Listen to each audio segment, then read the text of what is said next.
Banks की credit growth की अगर बात करें, यहाँ पर हम देख रहे हैं काफ़ी हद तक इम्प्रूवमेंट है। इनफैक्ट बैंकिंग स्पेस की अगर बात करें, लगातार परफॉर्मेंस जो है अच्छी नज़र आ रही है। इस पर हमने रिसर्च भी की और हमने कह सकते हैं कि इस फ्लेवर को तब पकड़ा था जब बैंकिंग स्पेस में एक्शन इतना ज़्यादा नहीं दिख रहा था। उसके ठीक बाद हमने देखा है कि बैंकिंग स्पेस, चाहे फिर PSU हो, प्राइवेट बैंक स्पेस हो, अच्छी खासी तेज़ी के साथ यहाँ पर ट्रेड्स नज़र आ रहे हैं। ग्राफिक्स भी हम आपको अभी अभी दिखाएंगे। बस संदीप, बैंकिंग स्पेस पर आपका नजरिया हम साथ साथ जानना जरूर चाहेंगे।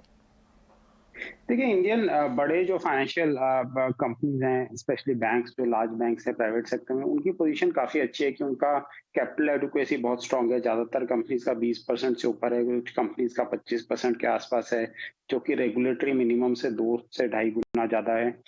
और उनके एनपीएस एक रिकॉर्ड लेवल पे है। तो ये 2 चीज़ें बहुत पॉजिटिव हैं लार्ज फाइनेंशियल्स के लिए। तो मुझे लगता है कि जैसे मार्केट्स में करेक्शन खत्म होगा और जैसे इन्फ्लेशनरी फियर्स का एक एंड होगा, जिसमें अभी समय है, तो तब ये फाइनेंशियल, ये बड़ी इंडियन बैंक्स ही लीड करेंगे मार्केट को रैली अगले फेज में। तो इन्वेस्टर्स को उस हिसाब से इन्वेस्ट करना चाहिए। मेरे हिसाब से स्प्रेड करके करना चाहिए। अभी भी डाउनसाइड रिस्क ग्लोबल मार्केट्स में है, और अगर ग्लोबल मार्केट्स में डाउनसाइड रिस्क है, तो फॉरेन इन्वेस्टर्स का मैक्सिमम होल्डिंग इंडियन फाइनेंशियल्स में है। तो एक पोस्ट सेलिंग सॉर्ट ऑफ आता है, जिसके कारण प्राइसेस में वापस करेक्शन आ सकता है।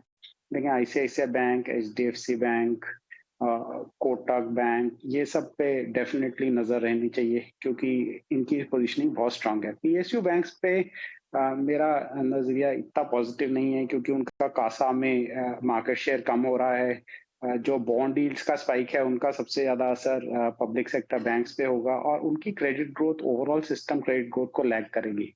अगर आप देखेंगे कि अभी भी सिस्टम क्रेडिट ग्रोथ करीब 8% के आसपास ही है, तो ऐसे नहीं है कि जैसे काफी बैंक्स ने गाइड किया है हम 12-15% ग्रो करेंगे। अभी उस ग्रोथ की जो साइंस हैं वो दिख नहीं रहे हैं मार्केट में। ये बताइए संदीप, एक डेटा पॉइंट में देख रहा था ओवरसीज, इनफैक्ट ओवरनाइट ग्लोबल हमने देखा कि इंडस्ट्रियल मेटल के प्राइसेस भी नीचे आते चले जा रहे हैं। 15-20% काफ़ी गिर गए। इनफैक्ट एग्री कमोडिटीज़ के भी प्राइसेस नीचे आ रहे हैं, चाहे वो कॉटन हो, वीट है, ऑलमोस्ट सब। क्या ये सेंस दे रहा है, क्रूड छोड़ के बाकी सारी कमोडिटीज़ के प्राइसेस अपने टॉप से मे हाई से 20% नीचे हैं?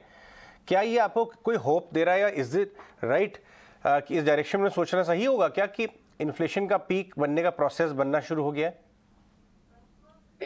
देखिए, इन्फ्लेशन का पीक जरूर होगा अजय, लेकिन इन्फ्लेशन जो है वो टारगेटेड इन्फ्लेशन रेंज से बहुत ज्यादा है। आप देखिए, यूएस और यूरोप में ये लोग टारगेट करते हैं 2% इन्फ्लेशन। आज के दिन वहां 8% इन्फ्लेशन है। तो 8% इन्फ्लेशन को 2% आने में बहुत समय लगेगा। तो जो एक चीज काफी जो लोग हैं वो समझ नहीं पा रहे हैं कि वो पीक इन्फ्लेशन का आर्गुमेंट नहीं करना चाहिए आज के दिन, क्योंकि ये bank, central banks interest rates को ऊपर लेके जाएंगे, यहाँ से काफी ऊपर जाएगा, और उसके बाद उस लेवल पे काफी समय तक रहेगा, जब तक इन्फ्लेशन के कंफर्ट रेंज में वापस नहीं आ जाता। और वो जो है वो काफी एनालिस्ट फैक्टर इन नहीं कर रहे। वो कह रहे हैं कि ऊपर जाएगा फिर पीक आउट हो जाएगा, लेकिन पीक आउट होने के बाद भी वो इंटरेस्ट रेट्स वहां पे बहुत समय के लिए रहेंगे, और उसका इम्पैक्ट जो है वो मार्केट वैल्यूएशंस ओवरऑल पे रहेगा। तो इसीलिए जैसे ये ग्रोथ वर्सेस वैल्यू आर्गुमेंट अभी चल रहा है, तो ग्रोथ स्टॉक्स ने बहुत आउट परफॉर्म किया है पिछले कुछ सालों में। अभी मुझे लगता है अगले 1-2 साल में वैल्यू स्टॉक्स में ज्यादा आउट परफॉर्मेंस रहना चाहिए। राइट संदीप, अब जिस तरह से आप भी कह रहे हैं, अगर इंटरेस्ट रेट बढ़े हुए रहेंगे, ये हाई इंटरेस्ट रेट का एटमॉस्फेयर एनवायरनमेंट अभी कुछ समय रहेगा और वैल्यू स्टॉक्स की तरफ देखना चाहिए, तो कौन से सेक्टर्स अगर आप यहाँ हाईलाइट करना चाहेंगे जहाँ आपको लगता है कि अब आने वाले बाकी बचे महीनों में, इस साल में बढ़त आएगी, या आगे एक फॉरवर्ड लुकिंग अप्रोच से वो सेक्टर्स को देखना चाहिए? देख ले, जहाँ पे वैल्यू दिखती है वहां पे इशू ये है कि वो भी काफी इंटरेस्ट रेट सेंसिटिव सेक्टर्स हैं। जैसे हम लोग ऑटोज में, फोर व्हीलर स्पेशली में वैल्यू दिखती है, जहाँ पे एक ग्रोथ रिवाइवल है, जहाँ मेटल प्राइसेस नीचे आने के कारण मार्केट मार्जिन उनके बढ़ेंगे। लेकिन ये भी इंटरेस्ट रेट सेंसिटिव है, तो इंटरेस्ट रेट अगर बहुत तेजी से बढ़ते हैं तो डिमांड पे असर हो जाता है। तो ये कनंड्रम सा है सॉर्ट ऑफ कि इन स्टॉक्स पे क्या असर पड़ेगा। लेकिन अभी भी मैं कंस्ट्रक्टिव हूँ। जैसे महिंद्रा एंड महिंद्रा, मारुति, अशोक लेलैंड जैसी 4 फोर व्हीलर कंपनीज मुझे ठीक लगती हैं। कैपिटल गुड्स में डिसेंट इन्वेस्टमेंट साइकिल है, तो वो भी क्षेत्र मुझे लगता है ठीक रहेगा।